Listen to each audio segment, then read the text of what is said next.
Hello guys, good morning, good afternoon, and good evening to all of you. So today ay first day of Misa de Gallo, no? Ngayong araw ng Tuesday at kami ay 3 AM ang aming ang schedule ng aking mister kasi isa siyang lay ministers at sumabay na lang kami sa kanya guys, no, para isahan na lang.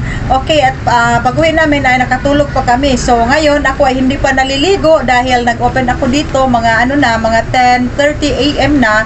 Kasi nagpapahinga muna kami sandali and then dumiretso ako sa Lots for Less. Kasi guys, yung aking app sa Unilever ay hindi ko ma-open kasi bago ang aking cellphone. So, hindi na ako nag-order sa kanila kasi kagaya dati na ang aking order ay dineliver nila tapos na ang New Year. And then, hindi pa naman ako. Ang gamay 18. 18 lang na siya, 18. Ang dako 35. 35 ba? So, meron tayong guys, na sold out. Meron tayong dalawang gift bag na na-sold out. O, kami day. O, napa siya gipili. So, ngayon guys ay hindi ako nag-order ng maraming hindi ako nag-order sa Unilever kasi last year nag-order ako before New Year yata yon, tapos na-deliver sa akin ay after New Year na, wala nang okasyon. So ako dito hindi naman ako nag-stocks ng maraming mayonnaise, mga sandwich bread pag hindi Pasko at New Year kasi mas stock lang dito sa aking tindahan. So hindi na din ako nag-order and then tinawagan ko ang ahente kasi gusto kong ipaano sa kanya yung app para makapasok ako, makapag-order ako. Tapos sabi niya busy daw siya, hindi siya makapunta dito dahil nag-open siya ng mga bagong outlet na mga tindahan. So ganon. So ang ginawa ko sa Lots for Less lang ako namimili. Nagdagdag ako ng mayonnaise, Mayo Magic at mga sachet na mga sandwich bread and mayonnaise. So, lahat-lahat ang ating mga dagdag paninda para sa Pasko, paghahanda natin ay umaabot ng 5,722 at ang dami kong mga guys, mga marshmallow, mga curly tops, mga candies kasi malapit lang ako sa eskwelahan dito at 15, 16, 17, 18, 19 ang kanilang Christmas party. So, maraming maghahanap sa akin dito ng mga candies. So, marami tayong candies dyan na binili sa Lots for Less. Okay, at ipapakita ko sa inyo, meron din akong kaunting order sa Virginia and then ang daming stocks na wala sa Virginia ngayon, no? Araw ng Tuesday. Okay, thank you so much guys for watching my vlog and mga sis kasari. Kumusta ang iyong mga sari-sari store at ano ang iyong mga ginagawang paghahanda. So kami dito ay everyday napaka-busy dito guys sa amin paghapon na. So sabi ni Mr. parang Pasko vibes na dito sa amin. Pero wala pang Pasko. Pero paghapon dito ang daming mga dumadaan at kasi may mga may mga Christmas party na. So maraming dumadaan dito paghapon na at napaka-busy. Okay, happy selling and sana malakas tayo ngayong December 24 and December 31 mga sis kasari na may mga sari-sari store. Okay, at wala tayong ngayon, wala tayong pork carcass kasi ang aking carcass kahapon ay napakalaki, 53 kilos. So nagdagdag lang ako ng mga pork belly lahat at mahal guys, no, pag sinasabing pork belly special cut yan siya lahat. Pag karkas, ang aking puhunan 230. Pag special cut, mga pork belly lahat, ang bigay sa akin ay 300 per kilo. So, benta ko ay 370 na. Kasi, yan siya, mga special cut. Sayang naman guys, no, pag mag-order ako ng karkas, 1/2 karkas ngayon, marami pa akong natitira. So, yung ating puhunan ay mas stock kasi COD yung aking pork carcass kahapon galing sa DBS kasi si Chubbs walang katay kahapon. Okay, yun lang guys and thank you so much for watching my vlog mga new sa aking mga bagong viewers and mga subscribers. Thank you talaga and advance Merry Christmas. Bye bye. Okay guys, ito ang aking dagdag mga stocks, no, sa paghahanda natin sa New Year and Pasko. So, ito yung mga mayonnaise, kaunti lang guys, ito lang.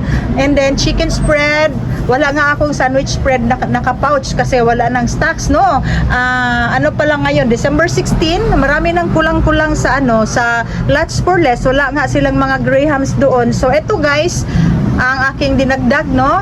And meron tayong mga sachet, yan.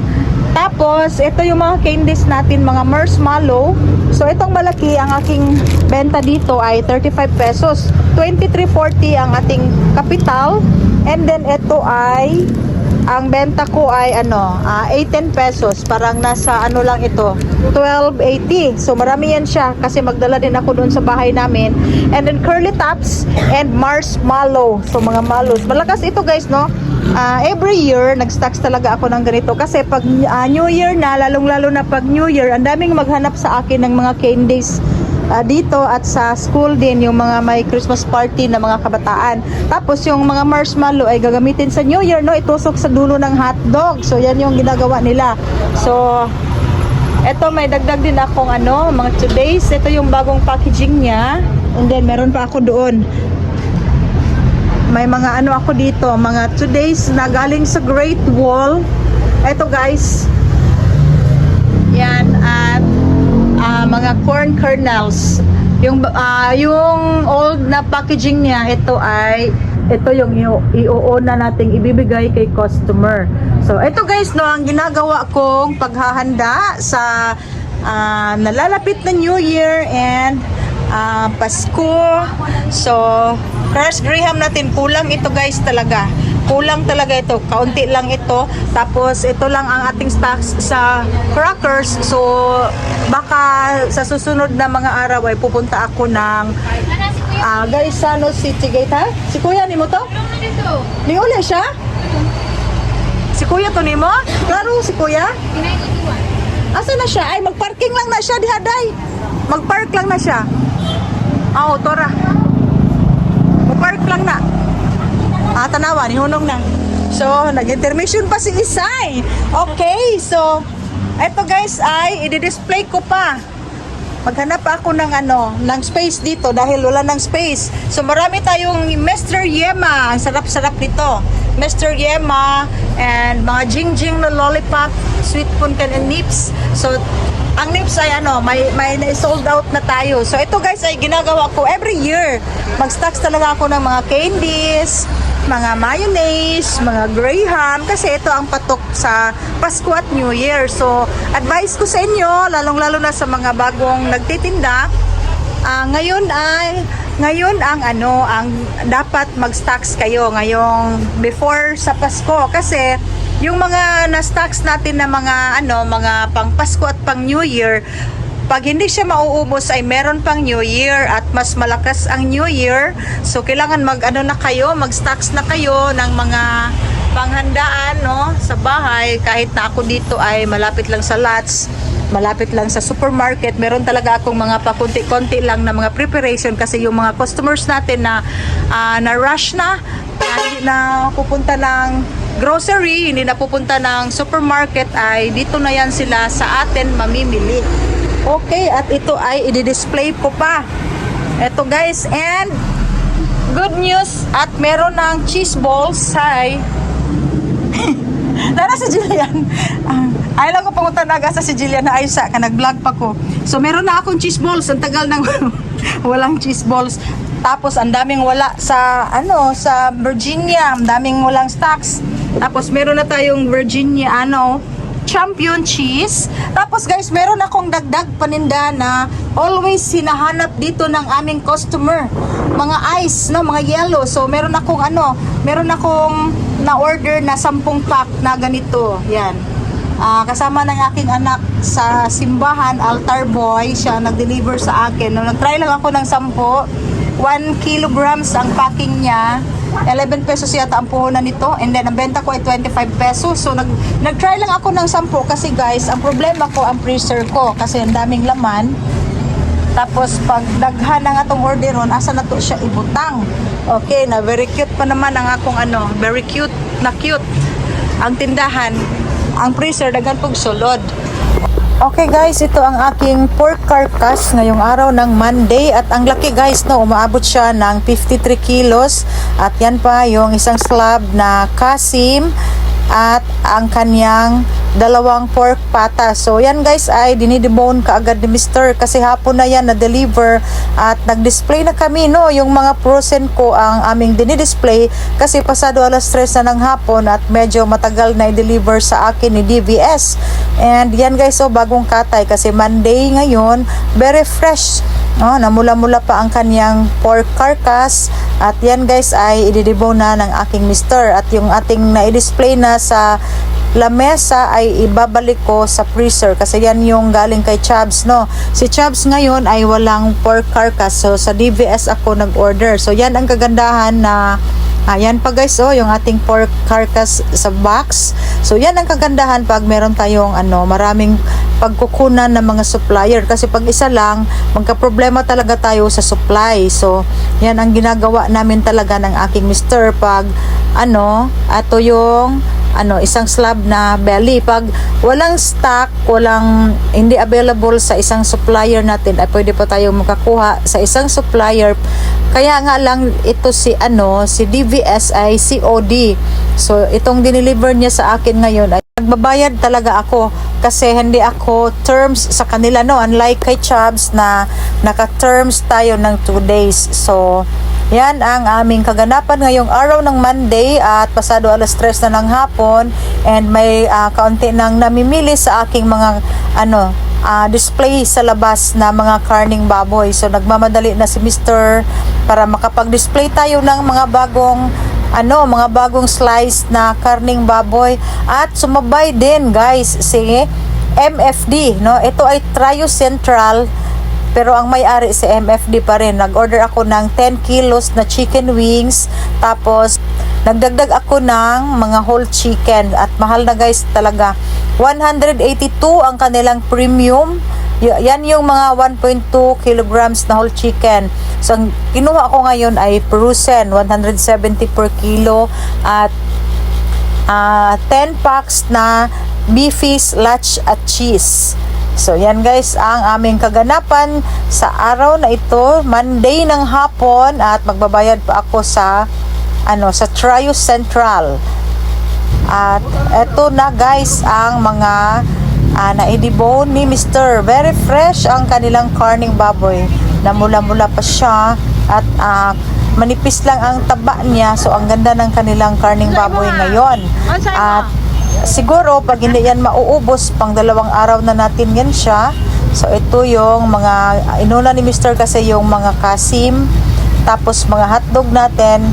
Ito yung pork belly and pork chop. Napakalaki ang baboy na ito kasi sa 1/2 carcass pa lang ay umaabot na siya ng 53 kilos. So sa live yan siya ay mga 100 kilos na yan. So dito ang ating mga loaf bread. Yan, kaunti lang guys kasi maraming na-expire at kailangang palitan yan ng ahente. So dito ko dinidisplay ang aking mga gift bag.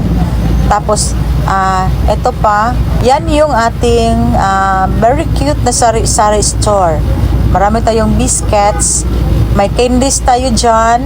Yan guys yung mga candies natin, dagdagan ko pa yan siya.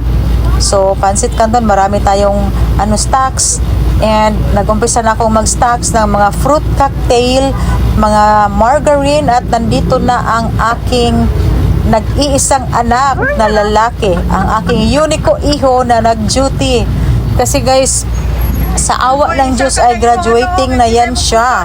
So, siya ay nagkuha ng pang-ulam kasi uuwi na siya sa bahay at siya ay magluluto ng hapunan namin. So guys, ako tuwang-tuwa kasi ang aking mga anak ay marunong talagang magluluto. So, yung aking anak na lalaki, siya yung mahilig magluto, no? Kagaya ng papa niya, and then yung mga anak kong babae din. So, ako lang ang hindi magluluto sa bahay namin kasi nagsaligra ko sa ilaha kay sila may mga maayo magluto. So, moni ang among ang view, daghan kaig tao, no? Ang daming taong dumadaan sa harap ng aking tindahan at ito yung mga display natin at yan yung anak ko nagdala ng pork chop kasi siya ay uuwi na at siya ang magluluto ng namin ulam para sa hapunan namin kasi minsan doon na kami sa bahay kumakain. Okay, napaka-busy sa aming lugar guys pag ganitong oras talaga. Yan guys, ang daming mga sasakyan, may bus pa. So yan yung harapan ng tindahan namin. Yan yung patungong school. At dito sa gilid ko, dinidisplay talaga yan guys. Oh, hinaharang ko talaga yung aking mga gift bag, mga gift wrapper. Ang dami kong gift wrapper and mga loaf bread. So, ito yung tindahan natin. Tindahan namin. Katabi naming mga tindahan dito. Yan guys. Ang very cute, no? Isang door lang yan siya. Dati yung katabi kong may mga dinidisplaying mga dry goods ay yan yung tindahan namin. At dyan banda yung aking lamesa. At dito banda ang aking rice box noon. Kasi marami akong tinitindang mga bigas and mga feeds. So ngayon, kasi hinahati-hati na nilang 5 magkakapatid, ito na lang yung pwesto namin. Okay, at andyan si Mr. Ito yung namin. Daily routine. Kasi kami lang, isa lang ang sales lady ko. So andito siya ngayon sa meat shop. Kasi ando ng aking anak sa bahay. Ito yung ice cream.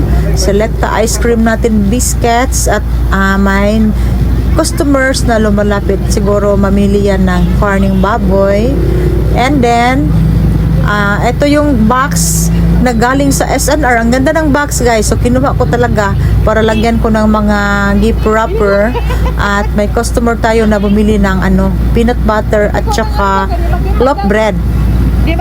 Yan ang binili niya. So ayun, nagbabayad na siya 90 pesos plus 70 pesos.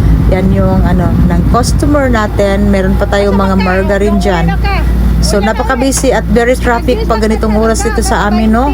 Pag mag-commute ka lang, ang tagal mong makarating sa dito sa lugar namin sa